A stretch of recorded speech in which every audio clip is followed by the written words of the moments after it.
Welcome everybody. This has been a massive lack of fun right now. Trying to get Zoom to work, and we have lots of things going on here. And in fact, this is the book launch. You have made it to the right place, kind of, I think. And let me, I'm John Paul Mendocha. I'm John Paul Mendocha, the Raging Verbalist, and we have just been going through. Oh, let's see, 19 minutes of fun trying to get this thing up and running. Let me see if I can get this thing set properly. I guess I'm set. It's set. I'm going to be. So today is the day. It's the 17th of March. It is St. Patrick's Day, and it is the launch of the book. The book is now finally here. You can go and order it on Amazon. You can go order it on Barnes & Noble, your favorite bookstore. You can also go to positiontowinbook.com and get it. But this is the official launch day. Of course, Murphy is riding along and kicking our ass and doing all of that kind of stuff. So let me quickly get into this thing so we can, kind of shake that off and move forward. They say never work with animals, children when you're doing shows, and of course we would add technology to that list. But let's get serious about this. So the book is a journey, and this journey has taken a bunch of time. In fact, hard to believe, but March the 6th, which was a Tuesday, 2018, Gabe and I met in Dallas and kind of started talking about Position to Win, which is really the system that we ended up putting together.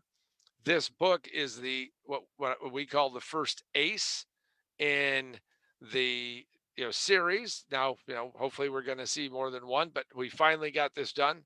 So the gestation period of this is 742 days, and it was a rather intense process to say the least. For those who've been following along on this, you'll probably also know that it has taken me in excess of 30 years to get my first book out, but it is out and it is hopefully available. Yesterday, Murphy was biting us a little bit there, and we were getting a little heart palpitations about Amazon, but it does show up that it's available for one-click purchase. Yay! That means we are somebody's, because we're now up on Amazon, and that is a very interesting thing to have happen. That's finally shown up. We can use as many 5-star reviews as we can get. Please read the book over, enjoy the book, and we're going to be going through the book in a little bit.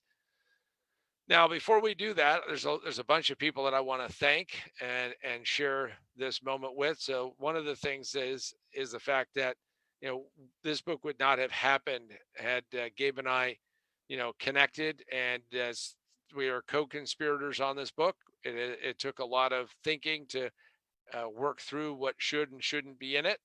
And so my thanks are to Gabe, who's joining on the call today and joining on the Facebook Live. So Gabe, thanks a lot. Gabe, I don't know if you want to say a couple of words, but without Gabe, there would be no book. So Gabe, what do you want to say? I don't know how good my audio is because I didn't plan on just jumping here, but if you guys hear me okay. So yeah, you're very welcome, John. It's been a journey.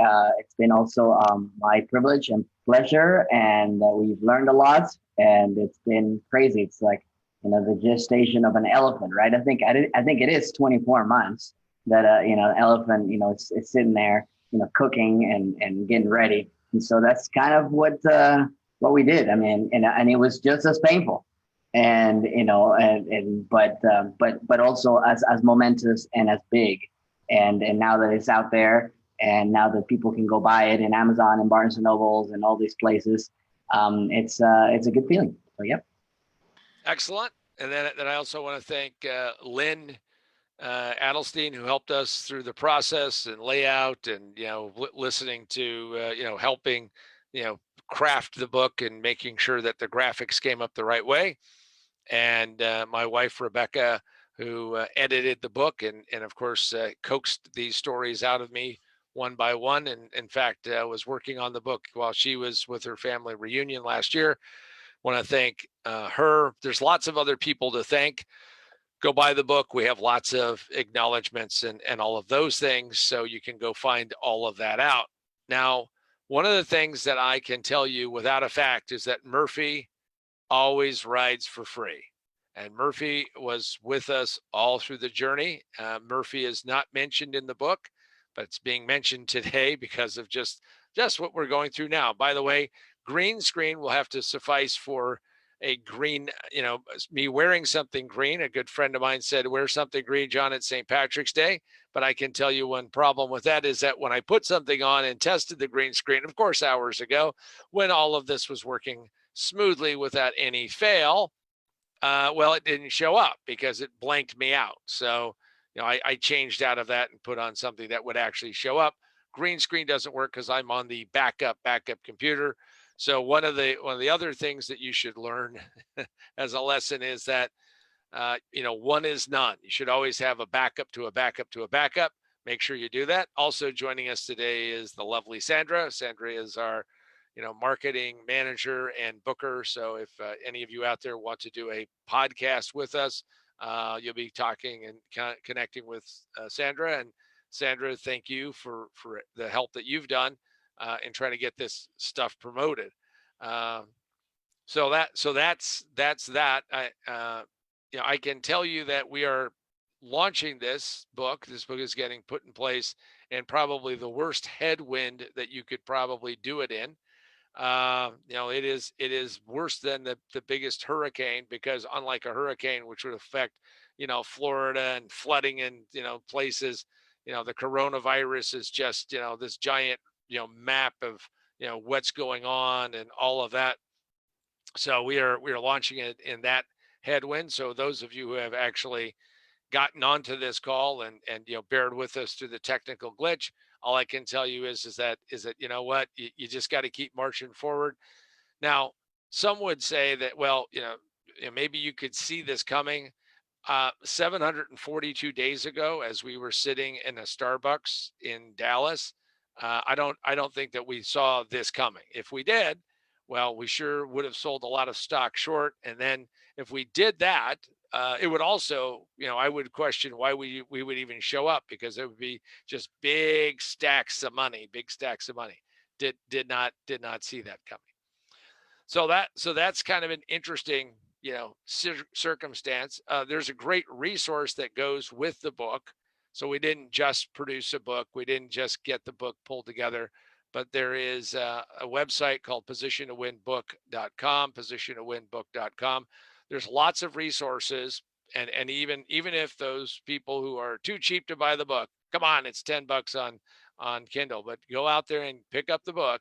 But there are resources on the positiontowinbook.com. You can also register, so you can join the Facebook group. If you're watching this on the Facebook group, you already know that.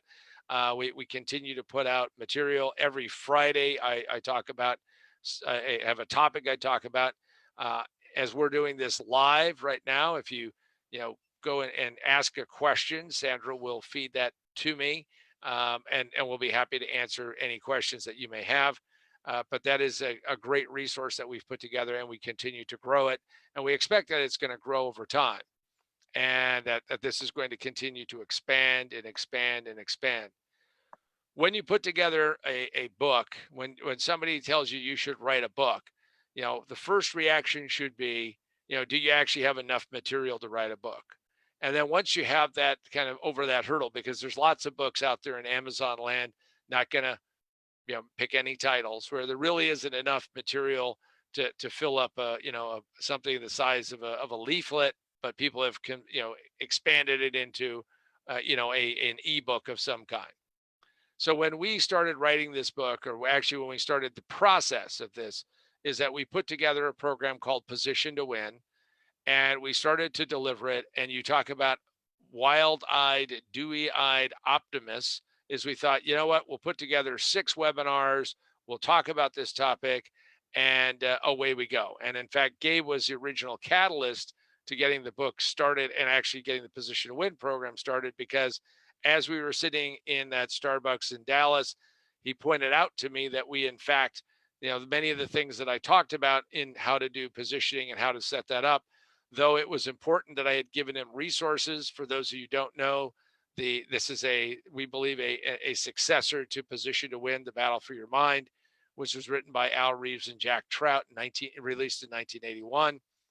And I can tell you that we started talking about this and we said, we're going to put together this program and we're going to invite select group of people. We were going to call it a beta program so everybody would know that it was a work in progress.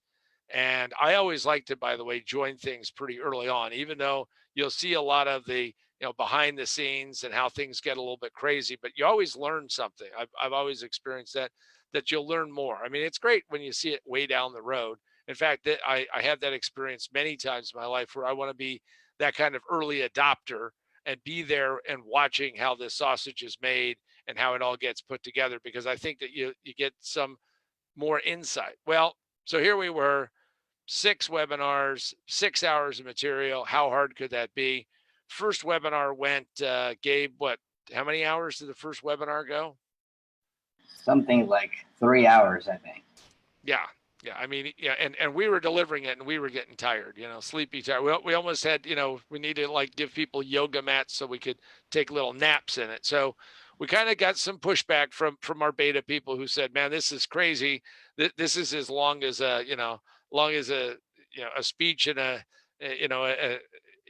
authoritarian country, Yeah, one of those Fidel Castro speeches. Yeah, one of those Castro speeches, where they preempt everything on television, and they play baseball at midnight because he talks for 6 hours. All the channels are on him.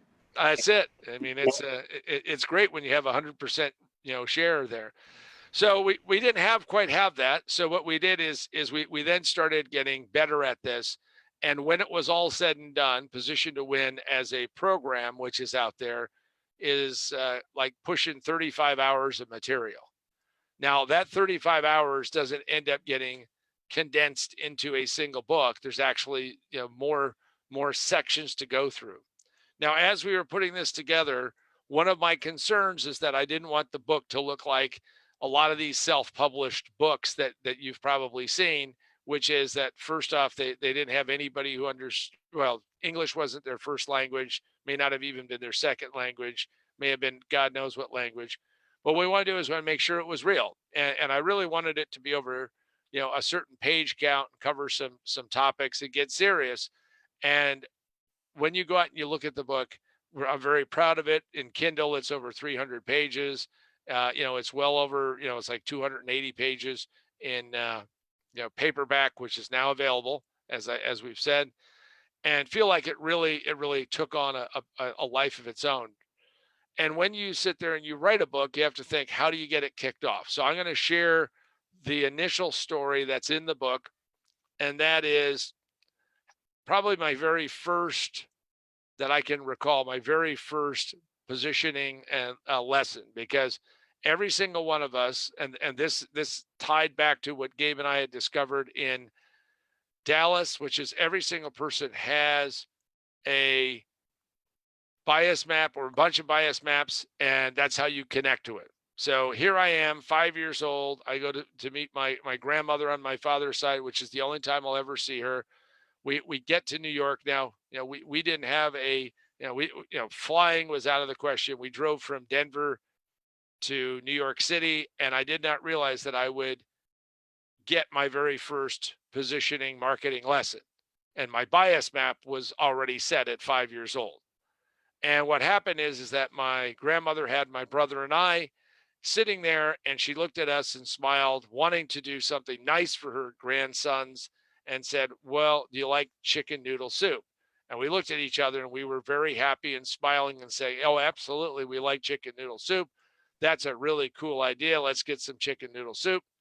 And she then proceeded to start working on making us chicken noodle soup. Now, as we sat there and the minutes turned into hours, we were getting a little bit nervous because maybe grandma didn't really know what she was doing.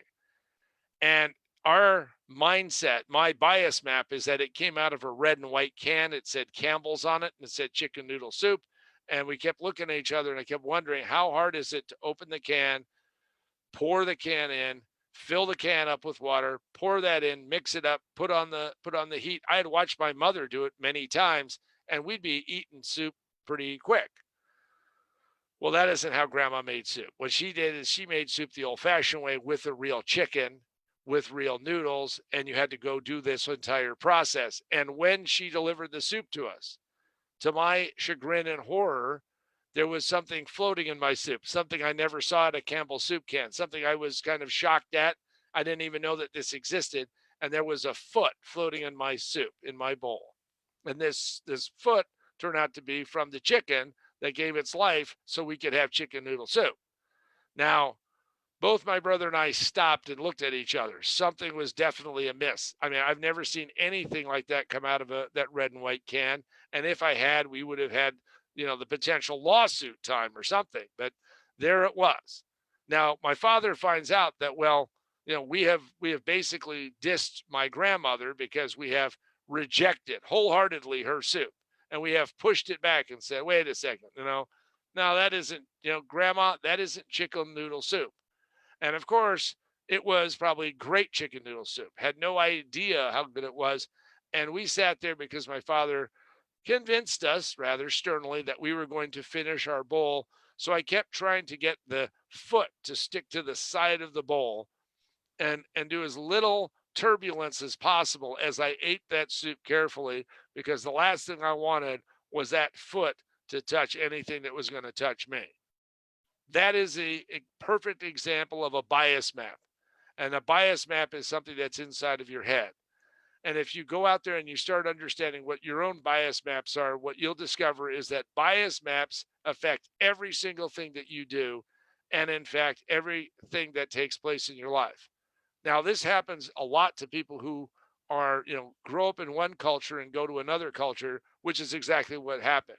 My grandmother grew up on the Polish-Ukrainian border. My grandmother knew how to make soup.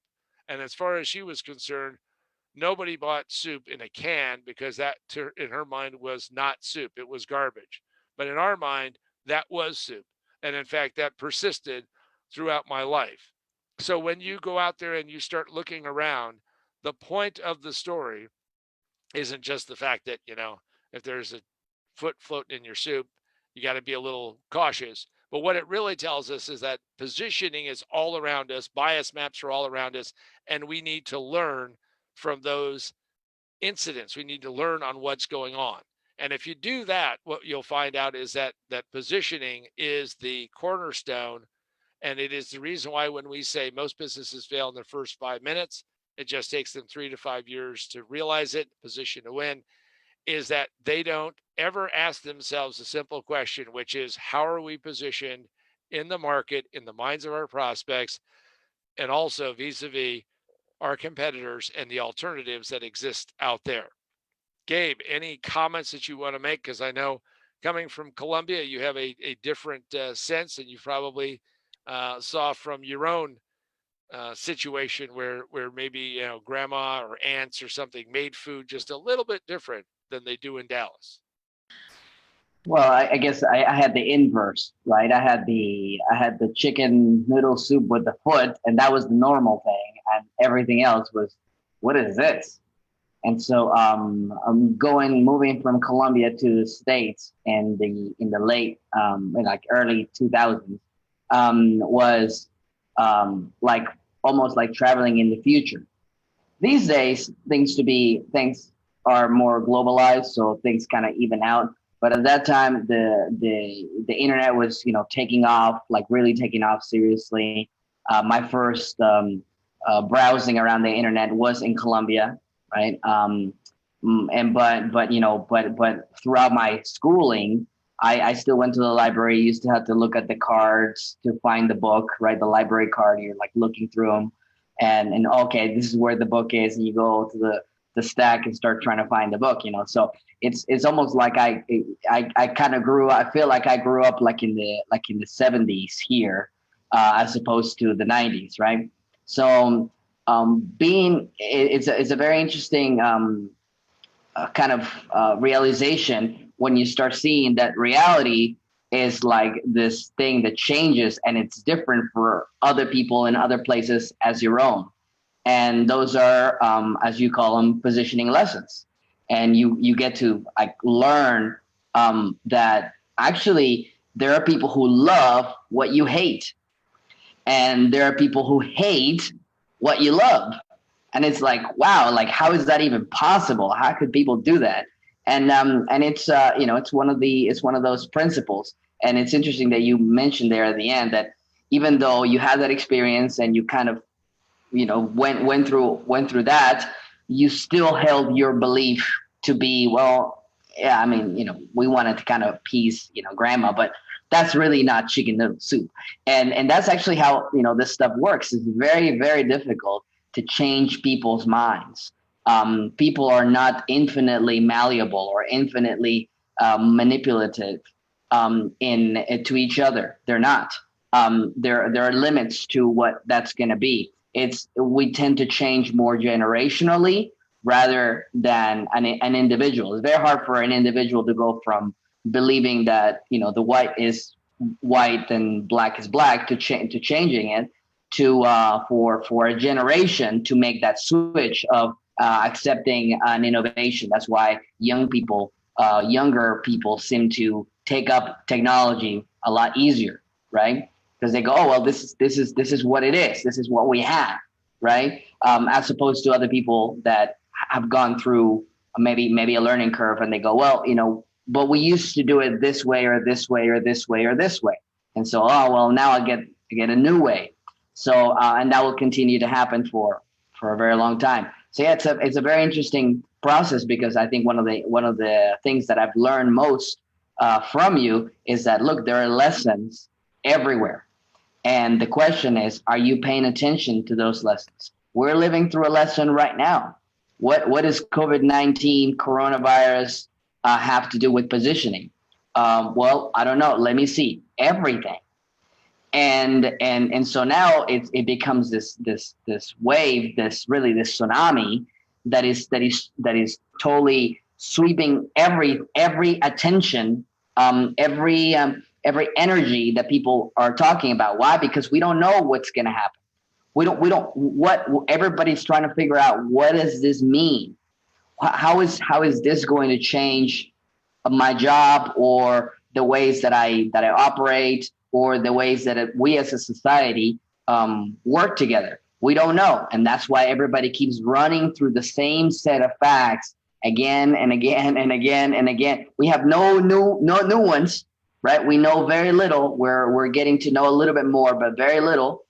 But we're going again and again and again, because we're trying to figure out, what will this mean to our reality? So an event like this has a tendency to, really try to mold and change a lot of things. But even then, people will be resistant to, well, but can we just go back to normal? Well, what is normal, right? Well, normal is the things that we knew before. But yeah, so it's interesting how all these things are lessons, and we're either players and active participants, or passive and kind of passengers of what's going to happen. And I think it's by understanding all these things in positioning, and that simple story and that simple start of the book. In case you are out there who have not read the book, it's very easy to read. Is that we've made it with John put a lot of stories. I'm kind of maybe I tend to be more academic. I'm much more boring than John, but we have a lot of stories that illustrate all those points, all those things that really bring all this stuff to life that you and I are facing even now. Yeah, exactly. And if you're out there and you're saying, so if anybody was going to invent a great positioned pandemic, this is it. This is the first internet based at light speed, plague, whatever we want to call it. It's not a plague, but a virus that goes around the globe, and it is consuming lots of cycles. It's consuming lots of thought. It's consuming a lot of things. I happened to be at the Costco over the weekend. In fact, I think we posted the video, and what I just called it batshit crazy at Costco, because there were people waiting in line, and they got to get water, they got to get this, they got to get that. Now, I'm all for being prepared. The thing that I'm just very interested in is watching that. Where were these people before? I mean, I've traveled a lot around the world, and I'm always amazed when I'm at a place and somebody is buying like a single roll of toilet paper. You know, I mean, it's like yeah, unless you think this is the end, you know, I would like buy more than one personally, but you know, but now people have like awakened to this and have a higher sensitivity to it, and now they're thinking about what they want to do. So yeah, you know, COVID-19 coronavirus is positioned. It's blocking everybody else out. It shows you how a bias map creates almost like an eclipse of the sun. I mean, it's just blocking things out, and it changes what's going to happen. In fact, it's changed what we're doing today because you know we had carefully planned. You know, March the 17th, we're going to do this book launch.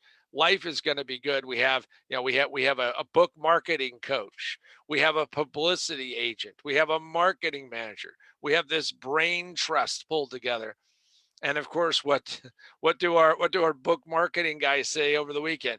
Wow, if you can spin it into a COVID-19 story, well, then you're going to be good. Everybody else, get to the back of the line, get out of the way.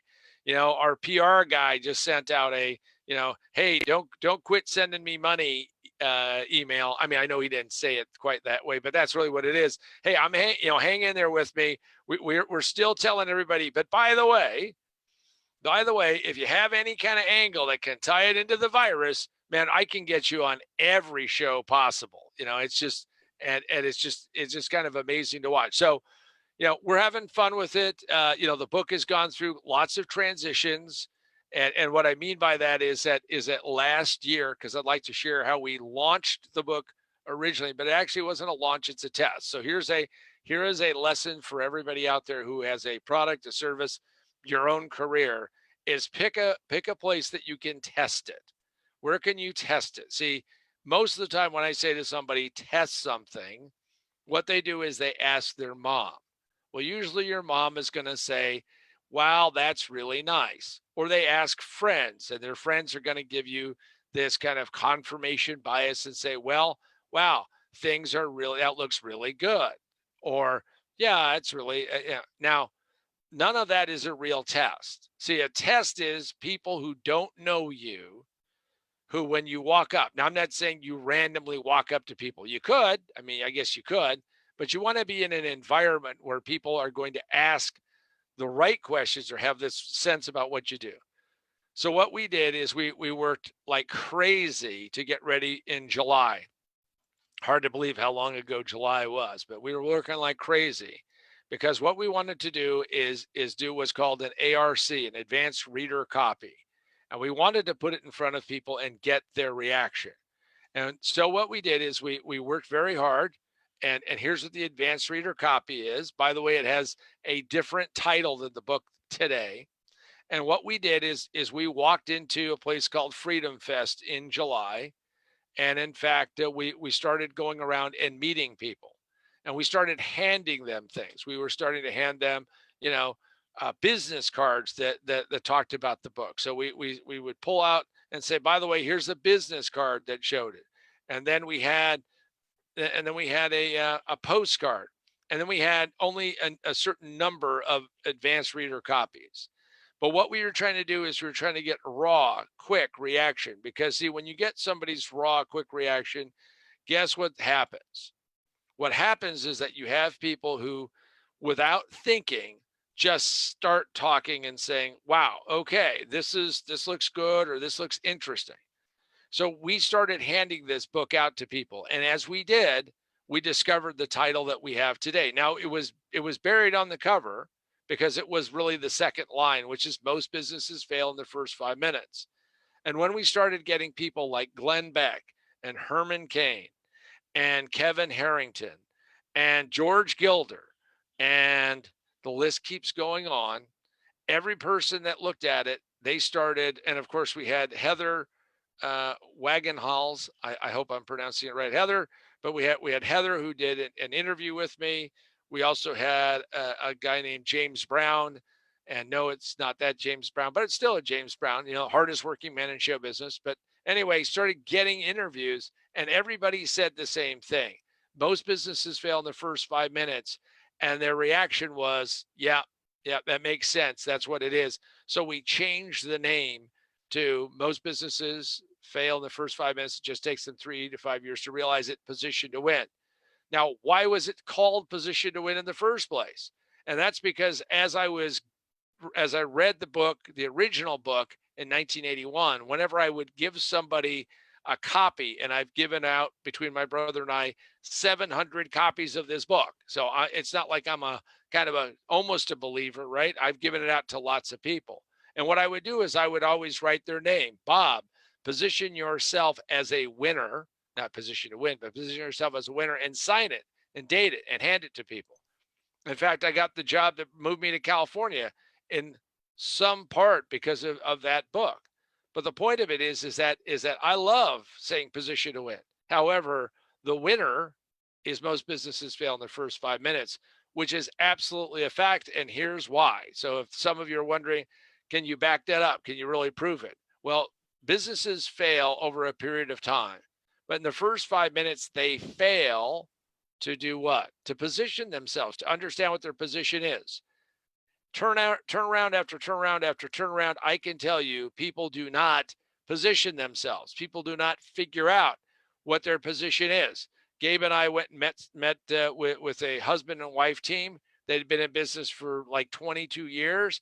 When we started asking them about their position and where they fit, they believed they had a pretty good handle. Well, we felt good. Hey, that's going to be great. However, Gabe and I are sitting there in their conference room. We're utilizing Google and Amazon and other resources, and we're kicking up more information in an hour than it appeared that they thought about in 22 years. Why? Because our bend is you have to know where you're positioned, because if you don't, you will eventually fail. So the book launched, if you will, not really launched, but we did the advanced reader copies. And then, as most people would not do, but we did, is we came back and we committed ourselves to really fleshing out and filling out the book. Now that was frustration. We hit a point of burnout. We had to work through that. And I can tell you that there is a reason to do that in your life. So when you're working on a project, sometimes you just got to keep pushing it and pushing it. Each project has its own rhythm and its own sense about what's going to happen. Gabe, anything you want to talk about our Vegas experience? Also, Sandra helped us get some wonderful video with Glenn Beck. And Sandra hadn't even joined us, but we ended up getting some wonderful video with Glenn and talking to him. And I don't even know I don't think she did it intentionally, but we were able to get a little bit of free time just with Glenn, in spite of the throng who wanted to see Glenn. So it wasn't like she threw herself across the door and said, stop, they've got to do it. But. Yeah, I thought it's a perfect summary there, because so we talked about the first story in the book, right? And this is the last story in the book. And this is us. Okay. So, and this is actually a very important lesson for us to be able to do, and really for anybody. Like, this is how you launch a book. We didn't go into, an echo chamber of our own confirmation, of our own, brilliance, let's say. And we figured out, okay, well, yeah, we're so smart, we're going to be able to do this. We went out and tested it. And that's what gave us all the feedback. And yeah, being at that event with real copies of the book, most of the book was there, or let's say a big chunk of the book was there. And so it was interesting to be able to test that with real life people that don't know you, because that's what you want. You want to put it out there. And then Sandra, really helped us out. She was there. She was working away, and we kind of had a little bit of established a relationship with her, because she had been to that event before, and we've talked to her before because she was working with somebody there. And so she said, hey, this is what's happening.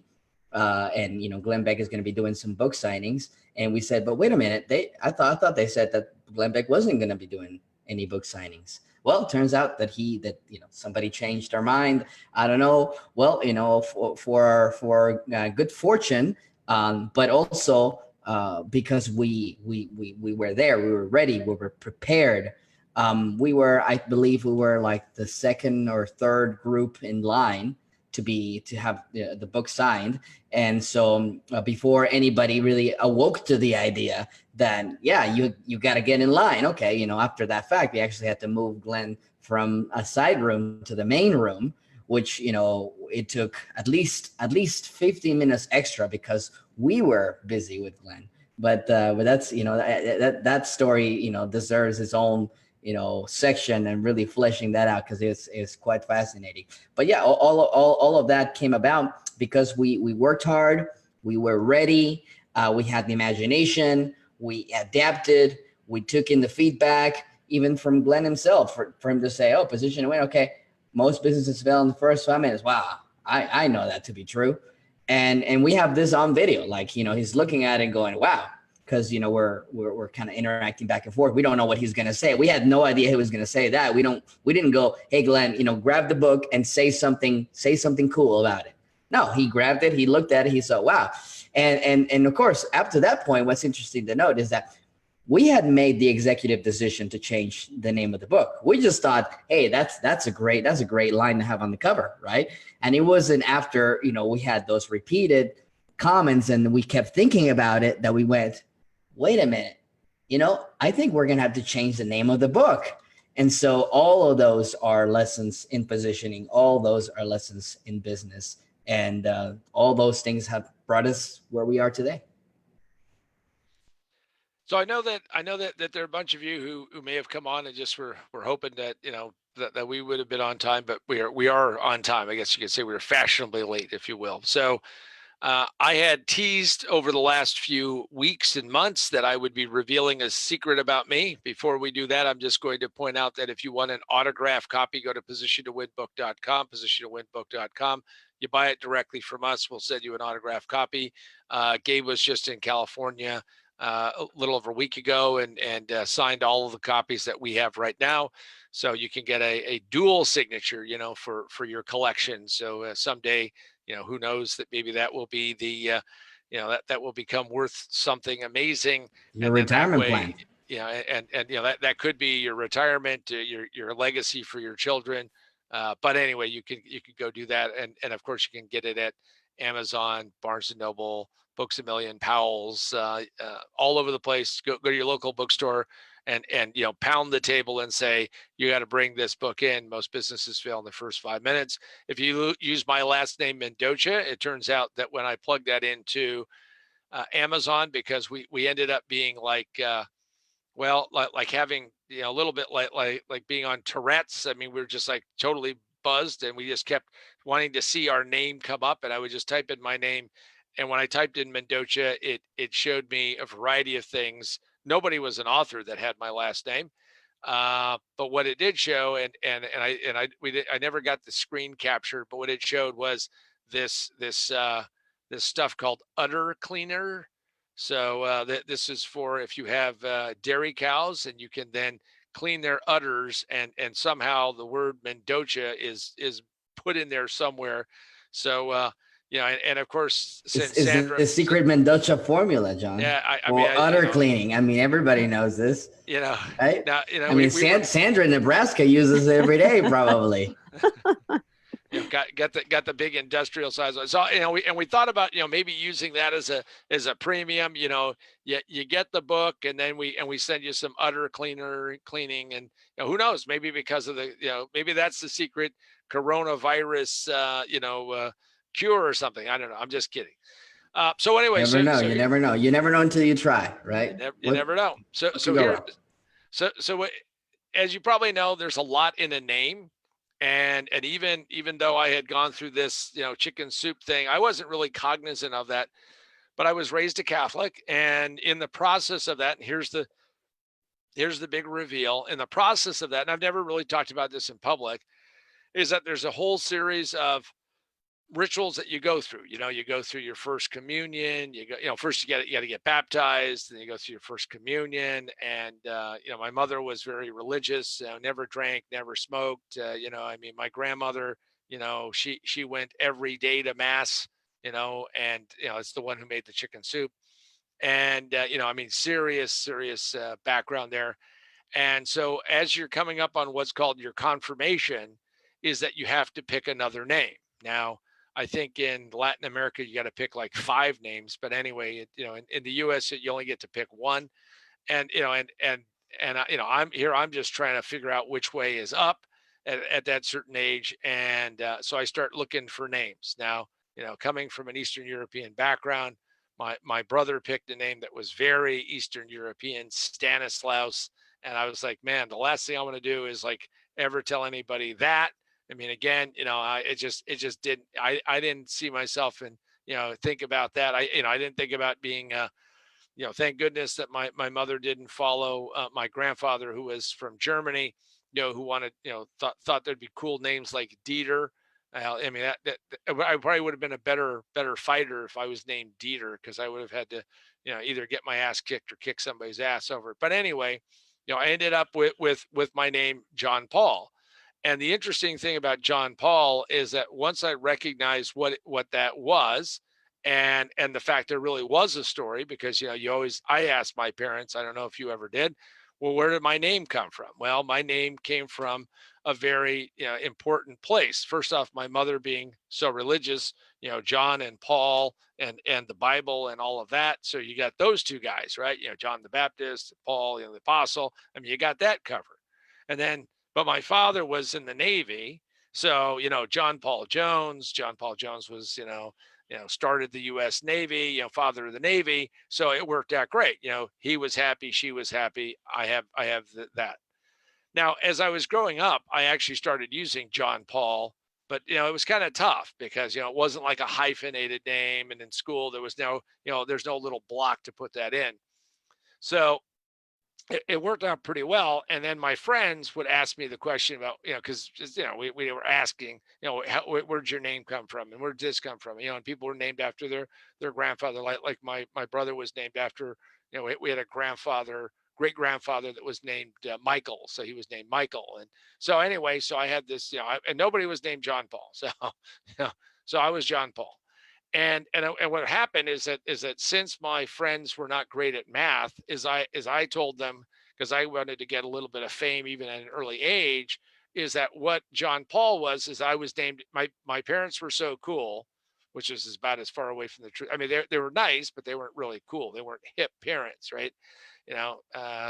So I kept telling them that it had to do with the Beatles, that the Beatles, being named after John and Paul. Now, nobody had actually like done the math and realized that, the Beatles weren't famous when I was conceived and born, but, hey, let that go. Right. I mean, never let truth get in the way of fame.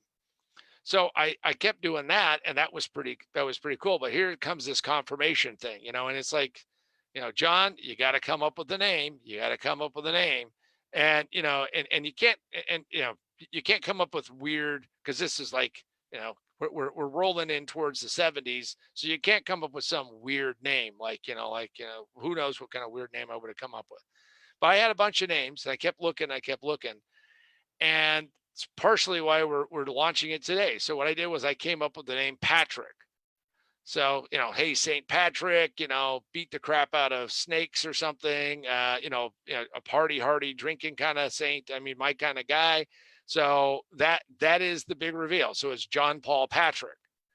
Now, I haven't used that a lot. In fact, years ago when I thought about writing fiction, because I've thought a lot about writing, I actually do a lot of speaking, do a lot of other things. I have a weekly webinar called Speed Start Monday that I just did 810th episode of that. So I write, but I haven't like written. This is really the first real book. Okay. Not ghost written, I didn't hire, somebody to, just slap my name on it. So I thought, perfect. We'll do it on St. Patrick's Day. What a better day. I mean, they're going to have parades. They're going to have all of that. It's going to be fantastic. In New York City, they're going to have that. In Chicago, they're going to turn the river green. Guinness is going to be talking about this. It's always green, John. Yeah. Well, yeah, that's a different issue. Oh, different shade of green. Yeah. And of course, I thought that would be great because we'll use that. It'll be a good hook and all of that. And of course, the red virus, the coronavirus, just kicked my ass on that. But anyway, it's Patrick. So it's John Paul Patrick. Now, funny part about my name is as I kept moving into business circles and using John Paul is that I would in fact want people to remember it, because if I try to get people to say Mendocha, and we've now discovered this now that I'm doing radio interviews and have done some other interviews, Mondoc. Is getting Mendocha out of them is tough. I mean, it's like a course I have to give them, and it isn't that many letters. I mean, I know it's 8 letters, but it's just hard. And we need a link, affiliate link for Hooked on Phonics. Hooked on, exactly. We can get them up and running. MEN, right? And how do those sound together, right? Okay, and because like some people they're literally calling you John Paul Mondoc, like, what? Exactly. Read that again. It's like, wow, these people. Anyways. Oh, well, and my favorite interview is the guy who, over a course of, I don't know, what was it, 9 minutes, changed the pronunciation of my name like 9 times. Yeah, like 9 different times. Every time he said it, it kept changing around. I mean, I didn't even think I was the guest anymore after a while. That's right. It's like, wow, I wonder who that guy is. Oh, wait, it's me. It's me. Wait a second, he's talking to me. So it's but the John Paul thing has always worked well for me, because I could leave my last name out of it. And what I would do is people would ask me about the name and I'd say John Paul. So they named, 2 Beatles, 2 popes, because there was 2 popes named John Paul. And I had John Paul before they had John Paul, right? Because of course, these guys were, they were given that when they, the white smoke cleared and, hey, this is your pope name. And the best part about that is that Steve Forbes, I like Steve Forbes a lot. And we were saddened that Steve wasn't at Freedom Fest last year, because I would have loved to have given it to him. But the first time I met Steve Forbes years ago, and I was at a book signing that he was doing, and I said John Paul, and I said 2 Beatles, 2 popes. Well, after that, again, Steve Forbes meets how many people in a year? A lot. And every year after that, he would remember me by looking at me and saying, "There's the Pope."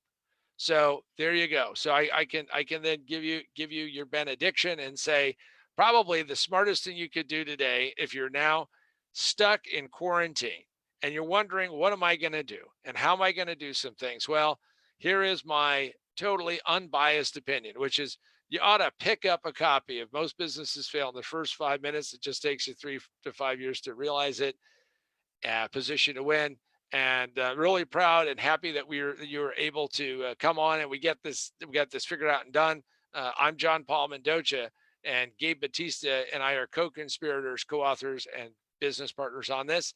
Sandra, do we have a question? Any question? Earlier, somebody commented, "Don't panic about your COVID-19 utter speak." Yeah. Yeah, I don't think the virus is what killed my my link to getting on Facebook. So, but anyway, all right. So I have a question. Okay, what's sure. your best memory with Gabe during this whole experience? Best memory with Gabe would be, that's a good question, would be that Gabe and I ended up, he came back from being at the Facebook conference, now canceled for this year. Mm-hmm. And he said, hey, let's really get serious and let's see if we can get this book written. So we get an Airbnb in Arrow Bear, California. And Arrow Bear is a little community perched on the side of the mountains between Lake Arrowhead and Big Bear Lake. And we go to this kind of funky house, and we kind of locked ourselves into it. And the first day that we're there, we're like, oh, we got to go get something to eat, foraging for food. And we ended up going to this restaurant, and outside, and we knew it was the perfect restaurant for us, is outside next to the dumpster was this big giant banner sign that said, "World's Best Enchiladas." Now, that's a pretty tall order. And we walked in, and there were like, I don't know, 8 to 12 tables and booths. And there was one table being utilized. And we went there every single day. So my best memory is that every day we would work like crazy on it. But every morning we knew that we had the rock. We could go in and we could eat at the World's Best Enchiladas. And by the way, nobody ever even asked us if we wanted enchiladas at the restaurant. So that was my best memory. Gabe, what was yours? Oh man, yeah, that's funny. We actually have a picture of the world's best enchilada place in the in the book. book. So Yeah. if you want to, yeah, there's another reason to get the book. I mean, if you just want to see the picture of this place, because We as soon as we saw it, I was like, okay, I gotta take a picture of that because like that's a classic, positioning. Let's just say lesson. Let's just say lesson. We all Yeah. learn from that. It's like, wow, they have the world's, because I mean, who's gonna say no? I mean, there was a total of how many restaurants in this town? Less than 10 that I counted, Oh right? yeah. Yep. So it was like, well, it was really, so you could drive a little bit and you'll find the world's best enchilada place and then nothing, or you could go to the other way and find a couple more places, but that was it. That was it. Yep. So my favorite has to be the kind of the inception of this whole thing, the start of all this, which was here in Plano, which is a suburb north of Dallas here.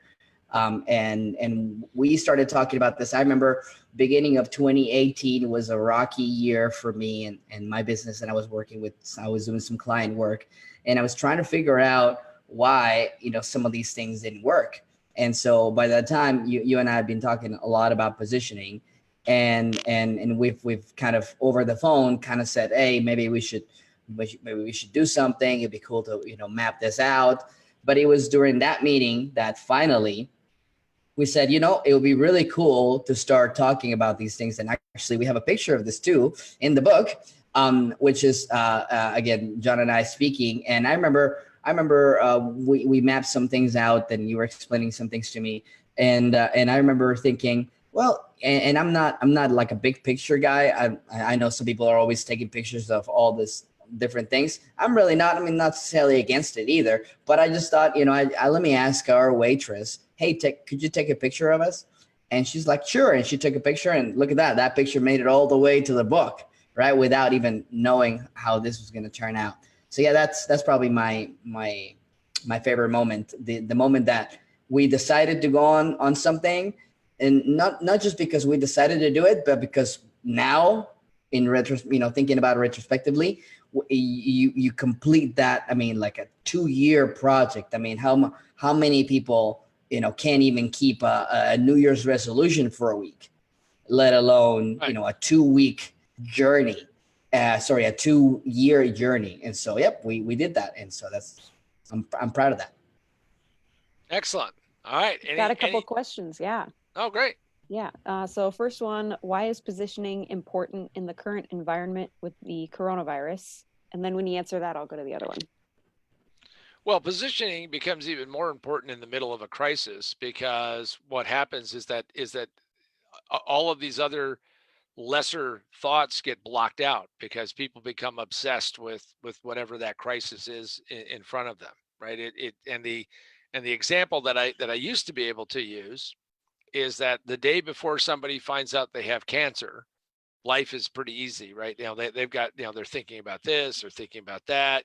Maybe I'll go, maybe we're going to go to this kind of vacation, or, I'm going to put off doing this and I'm going to put off doing that. But as soon as they get that diagnosis, as soon as they have that uh-oh moment, it tends to just really focus the mind and block everything else out. So if you're in business, or you're doing anything at all with trying to connect with people, once this happened, the coronavirus is just blocking everything else out, and people aren't thinking about this other, more elaborate things. I mean, Maslow called it, hierarchy of needs. Well, people are now very much focused on survival and what's going to happen and how this is going to take place. And once that happens, is that they shut down and they quit thinking about other things. So the reason why positioning becomes so important is that as you get these fragments of time, will they think about you, and how will you fit into that? I've got a client, a long-term friend, who's got an event coming up in May, and they're trying to figure out what they're going to do, because in my opinion, that event will not happen, not the way they think it will, because people will still be shell shocked.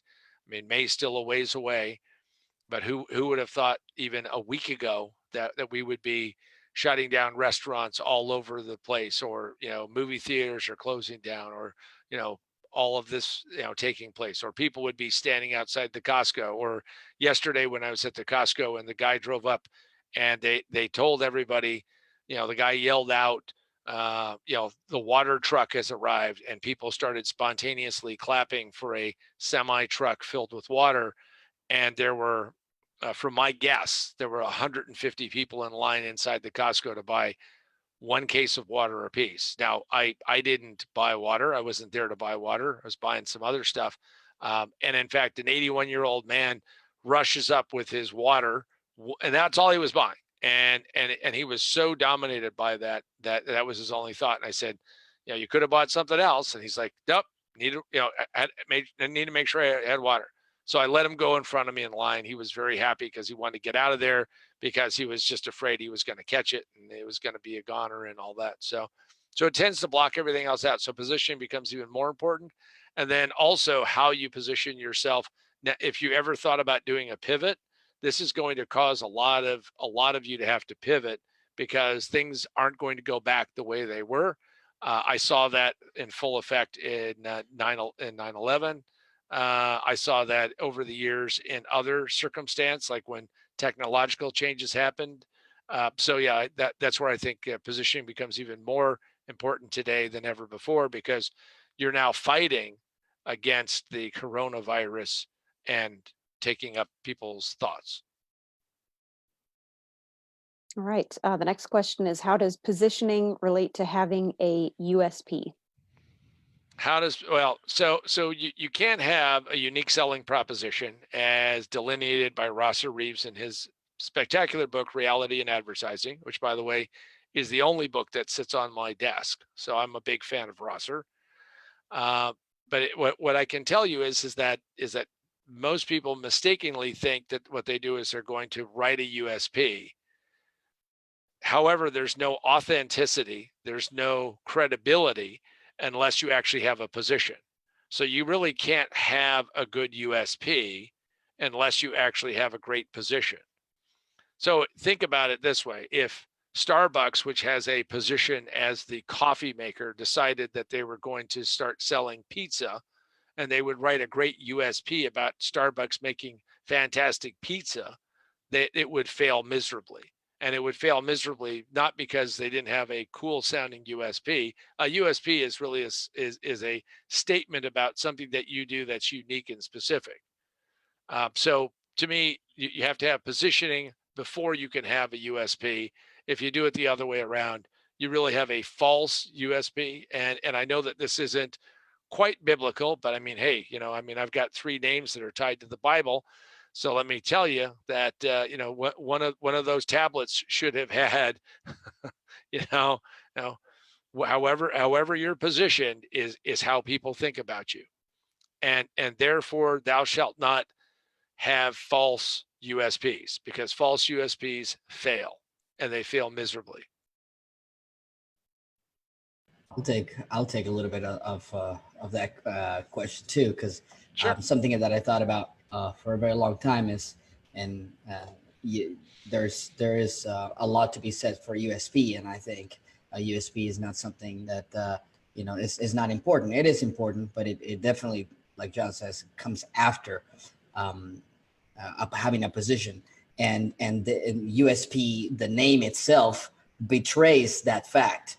If you actually look at it, unique selling proposition, the word proposition contains the word position in there, right? In other words, once you have determined the landscape, then you take a little piece, right? And then you define what that proposition, right? That before the position happens, right? That thing that's going to go kind of nested in there. So you can have, for example, if you have a good position in the market, right, which is more the strategy, a USP and branding and all these other things are kind of like the tactics to implement that. As a matter of fact, you can have a brand, a position that has nested inside of it many different propositions, depending on what you're going to be going on, right? Amazon Web Services has a different proposition than its e-commerce then it's advertising services, right? That they're kind of like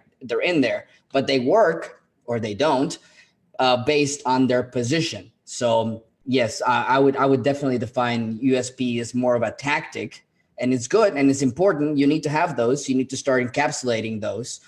You need to be able to, if you again, if we can refer back to the guy that it kind of fleshes out and talks about USPs. So, of course, I can say what I think a USP is, or somebody else can say what they think what a USP is. But Ross Arif is a guy that says, okay, here's what a USP is, and he gives examples of sentences that become USPs.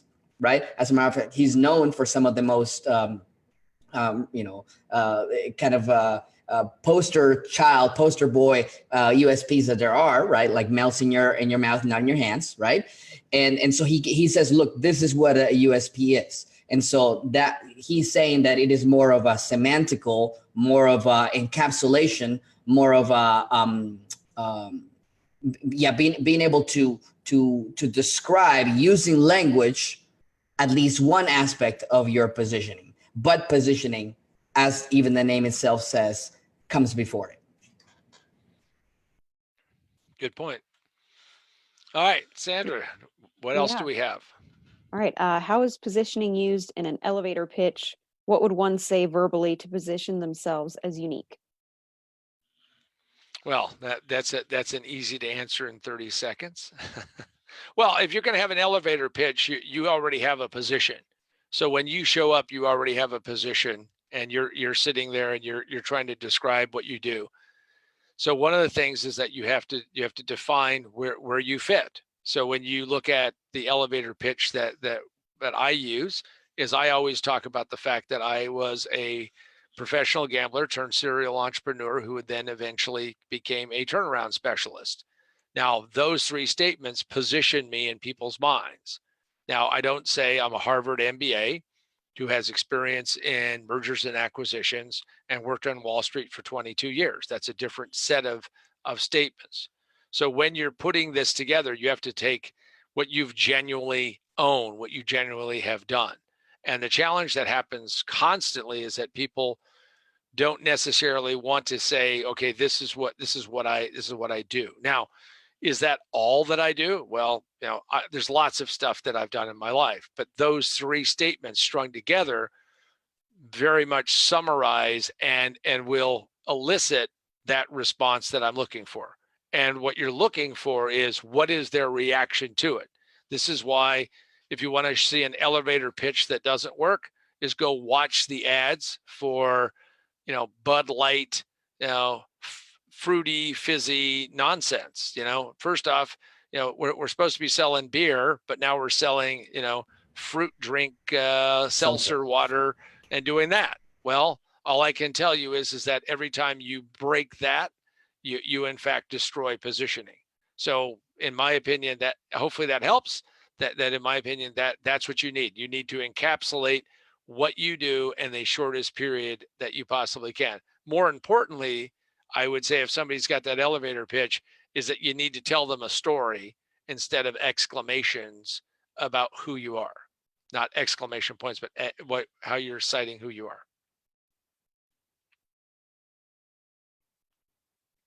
But it's something we could spend a day talking about, and we do with clients. All right. Anything else? I guess my only other question would be, what are some words of advice you have for others wanting to publish their book? Well, after this process, first off, don't launch a book when you have a global pandemic that has now absorbed. Step one. That's so predicting Yeah. global pandemic. So write that down first. I'm going to predict that.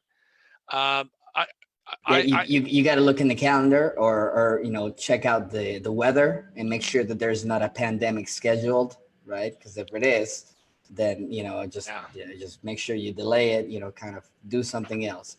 But if it says in the calendar, global pandemic, then that's not a good time. Not a good time. No.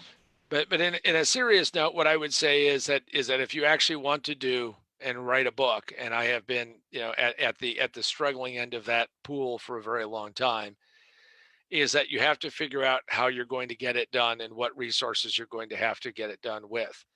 And I'll summarize it by this. Now, Gabe speaks Spanish. Obviously, it's his first language.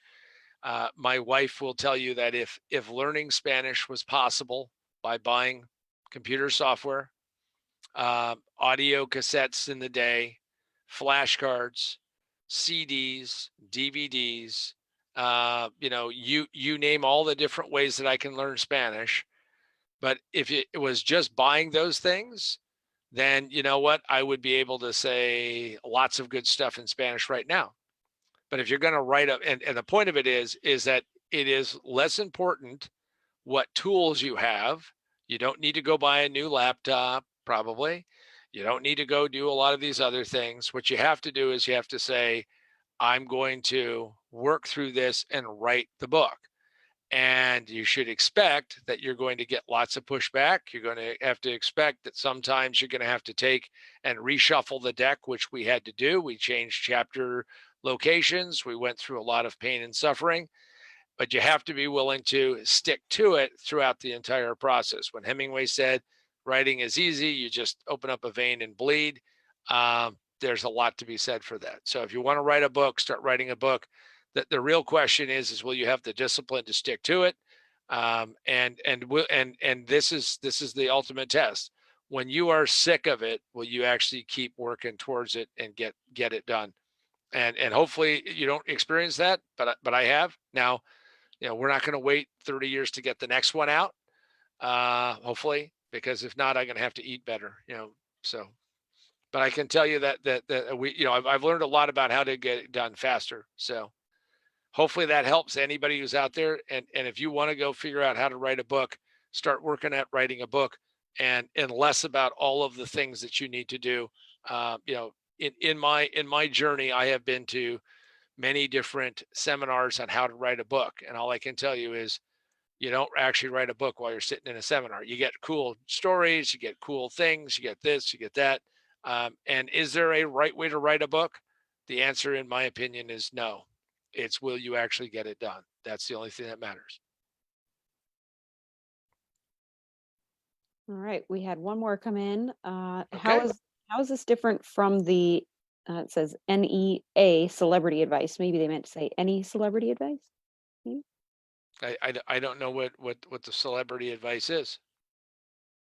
That's what it says. Sorry. Celebrity advice. Well, okay. I don't know what Richard. So if you're out there, Richard, if you could clarify what that means. Yeah, toss it on there. We can do it.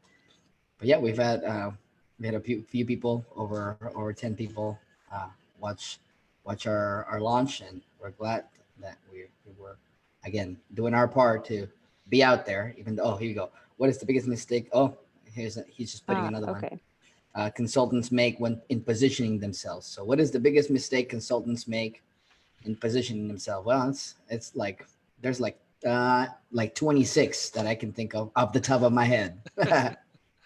I would say the biggest mistake consultants make is that when you need money and somebody says they have a problem, the first thing you do is figure out how to shoehorn what you have so you can collect that dough, and that you don't want to stay in your lane.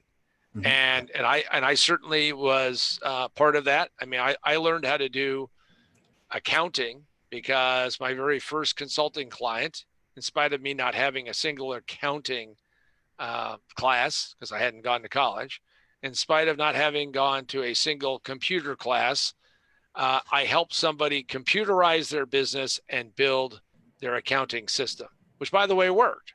But I was willing to do a lot of free stuff and busted my hump. Now, ask me how many I did after that, and the answer would be 0.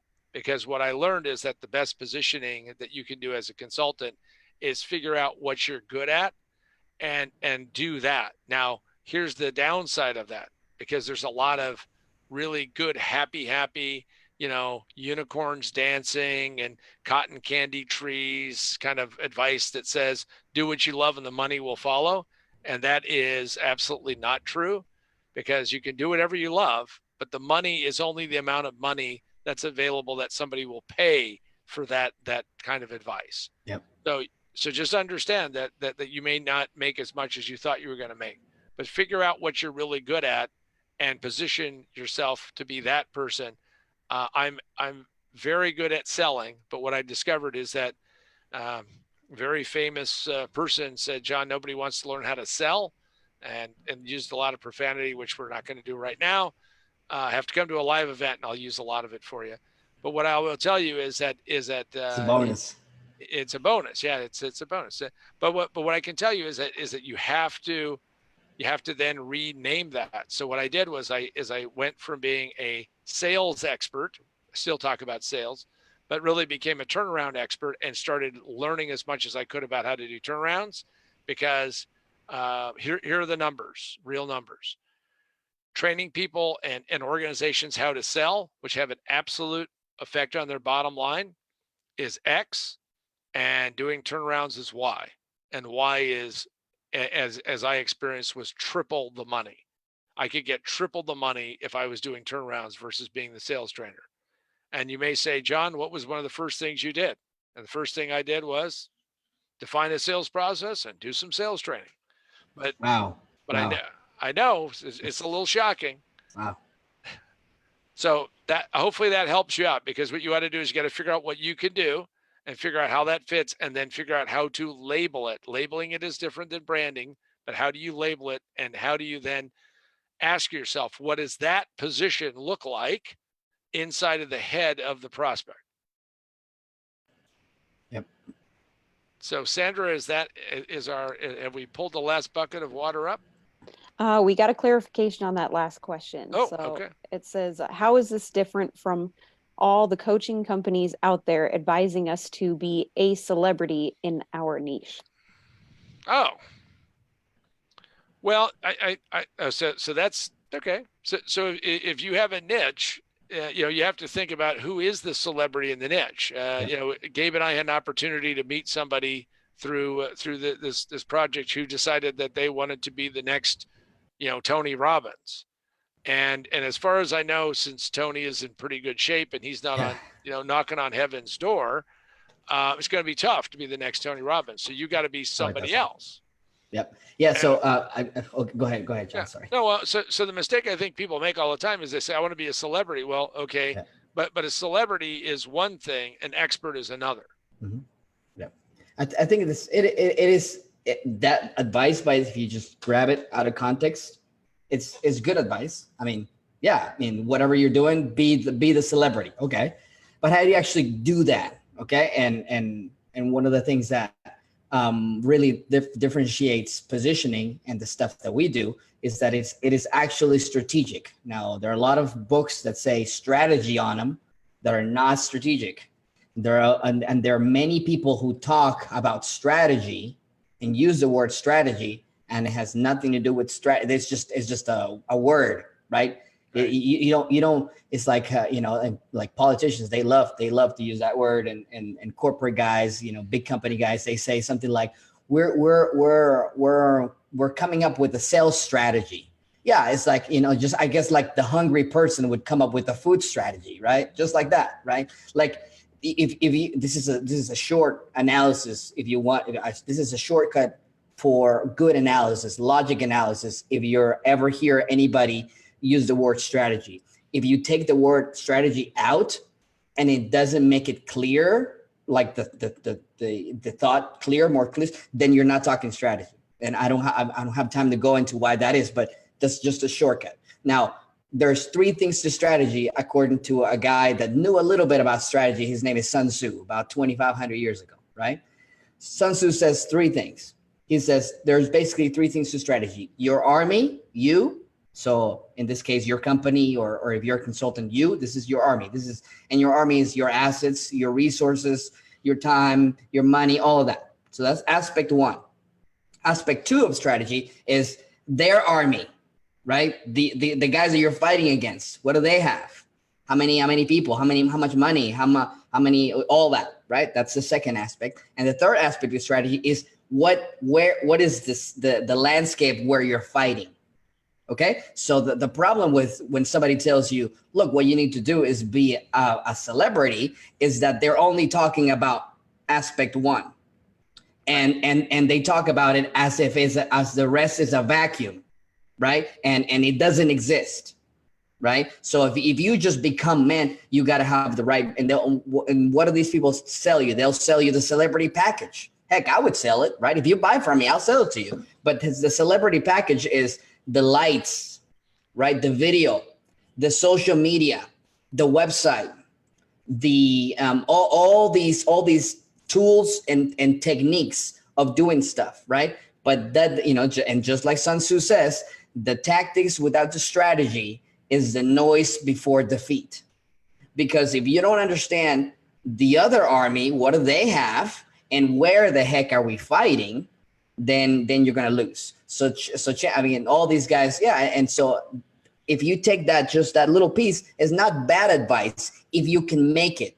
But chances are that in every market, in every industry, in every niche, there is already a celebrity. So now it is your job to make the case that you're going to be another celebrity or a better celebrity. And this is difficult because if that space is already occupied, you can't say, well, you know what? There are these guys, kind of small guys. One of them is Coke and the other one is Pepsi. But see, I have something better. Well, you're really going to have to make a very strong case of that and spend a whole lot of money, and which I would not advise it. Of course, if you hire me, we'll work at it. But it's not going to be successful. It just won't. So that's why that's the fundamental difference between the celebrity. These are all the same guys that are selling you branding.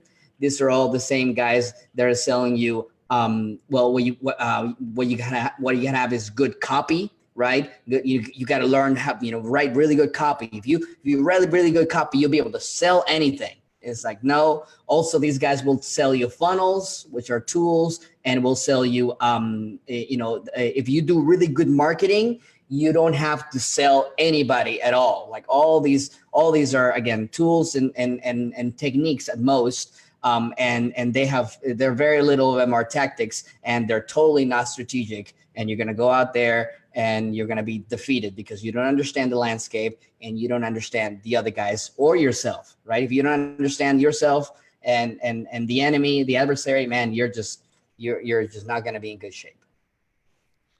And that's all. I think that's all really good advice. I will add one element to it, is that if you decide that you want to be a celebrity, and that you're going to be a celebrity in your niche, whatever that niche is that there's going to be a few things that you have to do. So I'm going to give you the real condensed version. First off is you have to take controversial positions. You cannot be the mainstream bland.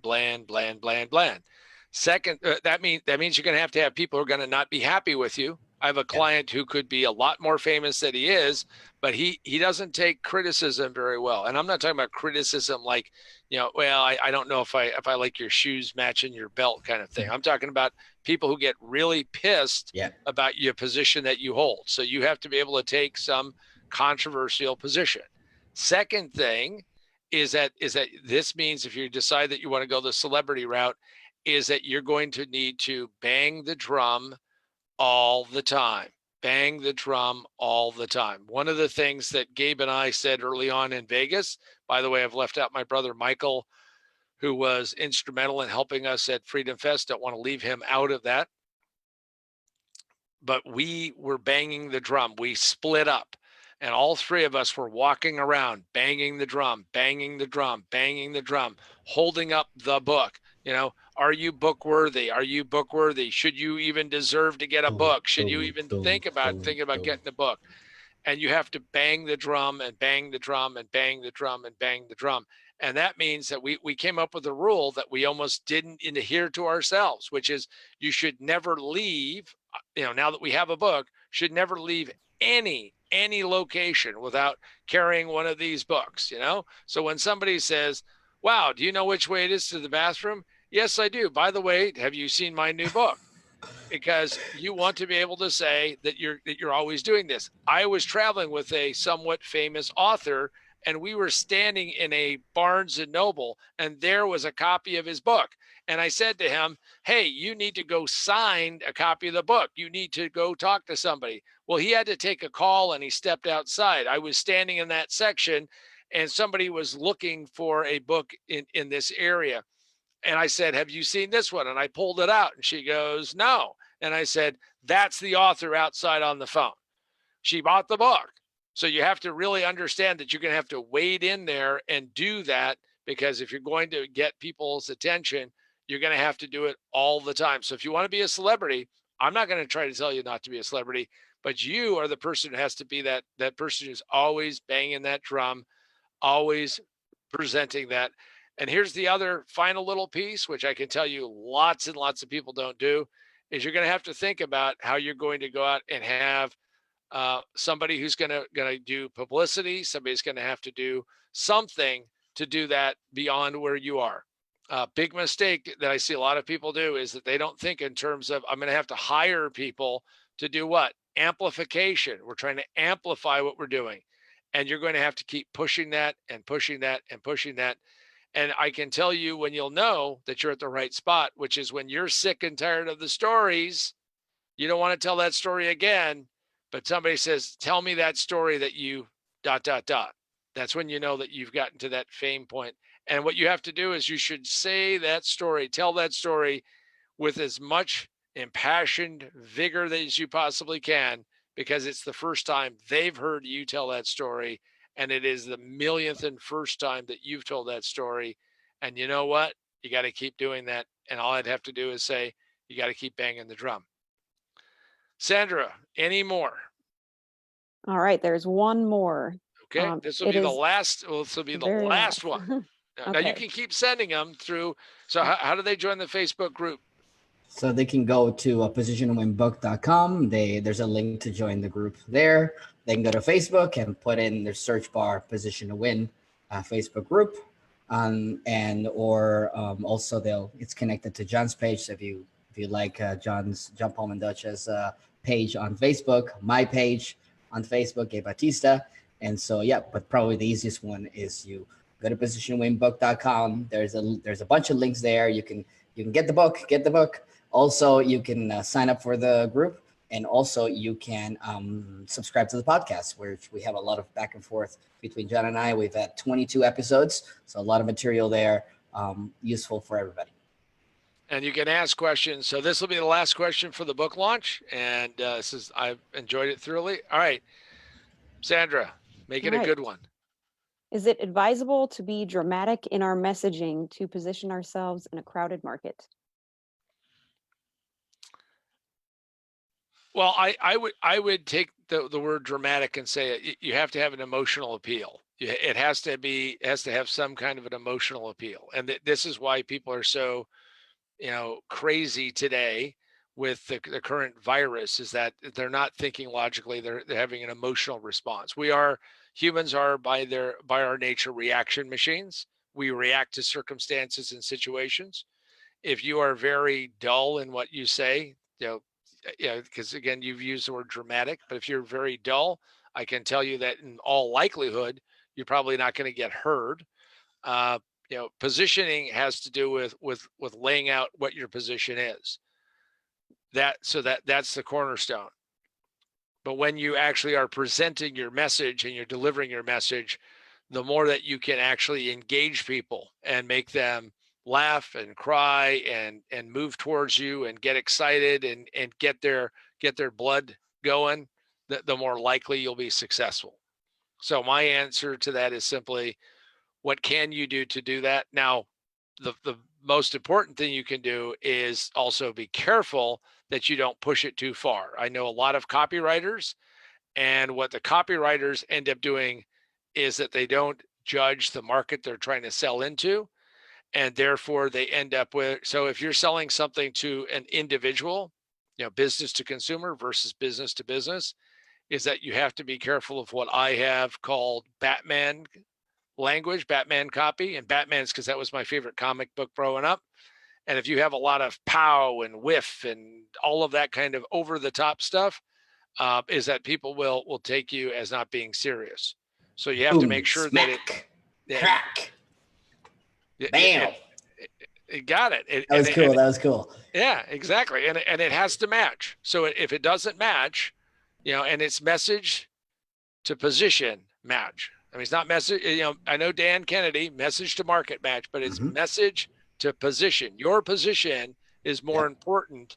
I mean, yeah, there's a market. I agree with Dan, but there's an intermediate step. You got to have that position. So yes, you can be dramatic, you can be emotional, but it has to make sure that it matches, because if it doesn't match, if it doesn't ring true, it will be a false premise and will fail in that regard. So you want to test it, and you don't want to go too crazy. On the other side, if you're too boring, that's the other sin. So you're going to say, wait a second, I've gotten lots of mixed messages, and that is called the minefield of messaging. There's lots of mines out there. And remember, there's only one thing a mine does. I'm talking about a landmine, sadly, is to slow down progress and to disable people.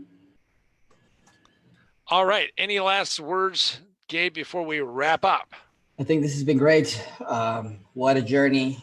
How many lessons, how many things to be proud of, how much work it's been. Sometimes I still wake up in the middle of the night and I go, the index, God, the index, I'm working on another index. All kinds of crazy work to be able to do this. This is why this is a very good disqualifier.